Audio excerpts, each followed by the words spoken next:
الله پناه واړه واړه بچي وي دي خدایا وی الله پناه بیگانه ناریم په دې مې خپل څه چې بیگانه ناریم سال مې چې تاسو چې بچو به اسکلیو کنه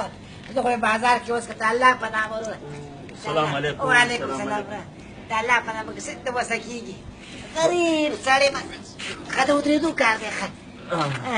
دا الله پناه الله دې ژوند دی له کور دی ودان خدای دې ته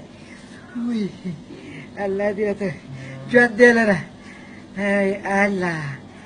الله خدای پاکه ته لږ صبر وکړه یو څوک وګورم ښه څوک ګوري ای وروره څه چاته دی تاله دلته لږ راشه کار مې در سره دی ښه درغلمه ته راکړه صبر وکړه څه دې ویل ورور ښه ما دا ویله تلیفون خو در سره شته که نه کمرې والا بالکل لږ ښه عکس اخلي که نه او بیخي زبر یو نمبر عکس اخلي ښه ته داسې وکړه زما موبایل لږ کیمره خرابه شوله دغه سړي ته دغه پیسې ورکومه قربان شي او ته به یوه کس راته واخلې الله دې دواړه سترګو لاس عکسونه به درته واخلم تاسو خو والا فیسبوک لرم هغې کې به درته نه نشرم نه بیا ما ته ولېږه زه به په خپل وال باندې نشروم ما تاسو بکسونه والي خو ما لا پیسې راکې دلته لږ مخامخ وګوره ورته نه دغه شی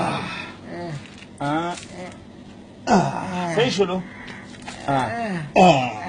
صحیح شو کور دې ودان ژوندی اوسې زه ته لاړ شه راکړه. زه ته لاړ شه خدای په امان خدای په امان راکه ما ته راکه دا پیسې صبر وکړه ما ته پیسې راکړه صبر وکړه ته وایي وارخطا یې بیخي داسې دا واخله نه واخله که نه دا زه خدای دې قبولې کړي لاړم درنه وا پیسې زرګونانو عکسونه یې ویستورای کړل د شلګون دا لا کومه چې کارو وا